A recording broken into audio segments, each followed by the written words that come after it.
Für schwere Kriegsverbrechen in der Ukraine gibt es einen Hauptverantwortlichen, Russlands Präsidenten Putin. So sieht es jedenfalls der Internationale Strafgerichtshof in Den Haag. Das Gericht erließ am Freitag Haftbefehl gegen Wladimir Putin. Presiden Rusia, Vladimir Putin merupakan dalang dari kejahatan perang di Ukraina menurut Mahkamah Pidana Internasional di Den Haag yang mengeluarkan surat perintah penangkapan untuk Vladimir Putin pada hari Jumat. Es bestünden, so wörtlich, vernünftige Gründe für die Annahme, dass Putin für die Verschleppung von Kindern auf russisches Territorium persönlich verantwortlich sei. Ada alasan yang masuk akal untuk meyakini bahwa Putin secara pribadi bertanggung jawab atas penculikan anak-anak ke wilayah Rusia. Dies sei als Kriegsverbrechen einzustufen. Diese Verbrechen hätten in den russisch besetzten Gebieten in der Ukraine eingesetzt, mindestens ab dem 24. Februar 2022, also ab dem Beginn des russischen Angriffskriegs gegen die Ukraine. Zugeschaltet ist Stefanie Bock, Völkerrechtlerin an der Uni Marburg. Ich grüße Sie. Kejahatan ini dilakukan di beberapa wilayah Ukraina yang diduduki oleh Rusia setidaknya sejak 24 Februari 2022, yaitu sejak awal agresi militer Rusia terhadap Ukraina. Kini, kami terhubung dengan Stefanie Bock, pakar hukum internasional di Universitas Marburg. Salam hormat. Guten Abend. Selamat malam. Das bedeutet gar nichts für Putin, heißt es aus Moskau. Stimmt das? Ist das eher eine symbolische Geste?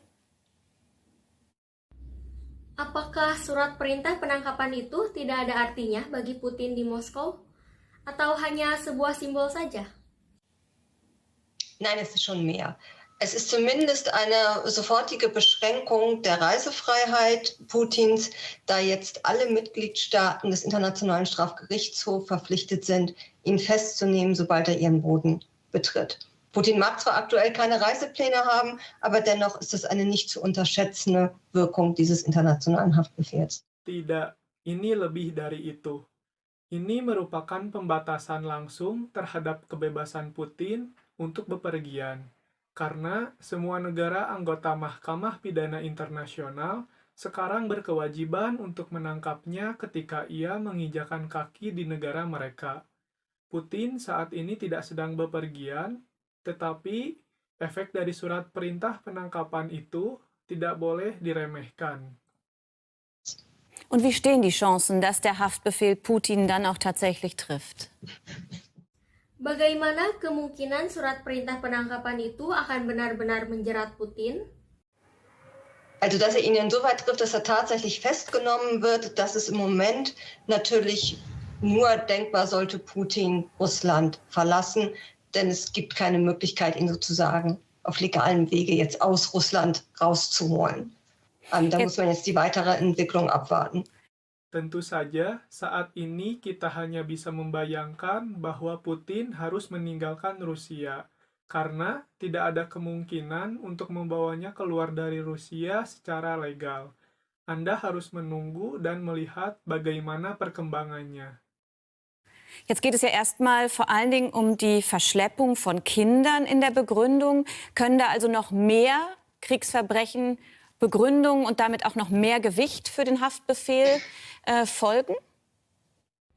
Kini, hal utama yang menjadi perhatian adalah tentang penculikan anak-anak. Akankah ada lebih banyak lagi bukti kejahatan perang ataupun hal lain yang memberatkan untuk surat perintah penangkapan ini? Natürlich, der Ankläger kann und wird weiterhin Beweise sammeln und sollte sich dann erhärten, dass Putin möglicherweise für weitere Kriegsverbrechen verantwortlich ist, wird er sicherlich eine Erweiterung des Haftbefehls beantragen. Tentu saja, jaksa penuntut akan terus mengumpulkan bukti, dan jika ternyata Putin memang bertanggung jawab atas kejahatan perang tersebut, jaksa penuntut pasti akan mengajukan perpanjangan surat perintah penangkapan tersebut. Und wie ist es in anderen Fällen von Haftbefehlen wegen Kriegsverbrechen gelaufen? Es gibt ja Beispiele. Apakah ada contoh kasus lain yang terkait dengan surat perintah penangkapan untuk kejahatan perang? Ja, es kommt immer natürlich darauf an, dass es dann tatsächlich zu Festnahmen kommt. Das ist das ganz Entscheidende. Vergleiche kann man möglicherweise ziehen mit dem Haftbefehl gegen den ehemaligen sudanesischen Präsidenten al-Bashir. Der ist eben zunächst nicht festgenommen worden, auch auf Protest der afrikanischen Staaten, die mit dem Haftbefehl nicht einverstanden waren und der dann dort frei reisen konnte, aber auch immer unter Druck. Das heißt, es hängt natürlich auch jetzt von dem politischen Willen der Staaten ab, diesen Haftbefehl durchzusetzen und ihn spürbar werden zu lassen.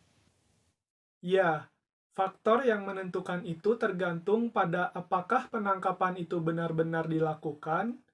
Sebuah perbandingan mungkin dapat dilihat dari kasus surat perintah penangkapan terhadap mantan Presiden Sudan, al-Bashir, yang pada awalnya tidak ditangkap karena protes dari negara-negara Afrika yang tidak setuju dengan surat perintah penangkapan tersebut. Kemudian, ia dapat melakukan perjalanan dengan bebas, namun tentu selalu di bawah tekanan. Ini berarti hal ini bergantung pada kemauan politik dari setiap negara untuk menegakkan surat perintah penangkapan ini dan menjadikannya sebagai hukuman yang nyata. Vielen Dank für Ihre Einschätzung, Stefanie Bock. Terima kasih atas penilaian Anda, Stefanie Bock. 2023 merupakan tahun politik yang berpotensi memicu berbagai konflik dan polemik. Di tahun ini juga potensi ancaman ketidakpastian ekonomi serta resesi global akan terjadi di negeri ini. Indonesia diprediksi akan terpapar resesi global. IMF dan Bank Dunia memprediksi akan terjadi keterlambatan ekonomi dari proyeksi ekonomi yang sebelumnya tumbuh 3,2% turun menjadi 2,7%. 2023 ist ein politisches Jahr, das Potenzial hat, verschiedene Konflikte und Polemiken auszulösen. In diesem Jahr besteht auch die potenzielle Gefahr einer wirtschaftlichen Unsicherheit und einer globalen Rezession. Indonesien wird voraussichtlich von einer weltweiten Rezession betroffen sein. IMF und die Weltbank gehen davon aus, dass sich das Wirtschaftswachstum von den bisher prognostizierten 3,2% auf 2,7% abschwächen wird. Menurut Wakil Ketua MUI Marsudi Syuhud, ekonomi global tengah mengalami penurunan dan perlu dilakukan upaya-upaya ekonomi yang langsung menyasar masyarakat bawah seperti padat karya agar keluar dari krisis. Selain itu, potensi politik identitas juga menjadi atensi dalam tahun ini. Menurut Wakil Ketua MUI Marsudi Syuhud, politik identitas pasti terjadi, akan tetapi tidak boleh untuk mencaci maki dan berbuat gaduh atas nama agama. Laut stellvertretenden Vorsitzenden von der MUI Marsudi Syuhud befindet sich die Weltwirtschaft in einem Abschwung und es bedarf wirtschaftlicher Anstrengungen, die direkt auf die unteren Schichten abzielen. Zum Beispiel arbeitsintensive Maßnahmen, die Krise zu überwinden. Darüber hinaus ist in diesem Jahr auch das Potenzial der Identitätspolitik in den Mittelpunkt des Interesses gerückt. Seiner Meinung nach ist Identitätspolitik vorprogrammiert, aber sie darf nicht im Namen der Religion schimpfen und Lärm machen. Yang terpenting kita aman dulu, jangan berantem terus. Opini, pendapat bisa berbeda, tapi persatuan harus tetap dijaga agar kita bisa melakukan upaya-upaya ekonomi bisa keluar dari krisis. Die wichtigste ist, dass wir uns nicht weiter streiten. Man kann unterschiedlicher Meinung sein, aber die Einheit muss gewahrt bleiben, damit wir wirtschaftliche Anstrengungen unternehmen und aus der Krise herauskommen können. Kita yang bangsa Indonesia harus waspada ini. Jangan kita cuma mentang-mentang kita punya semua, alam kita punya ada semua.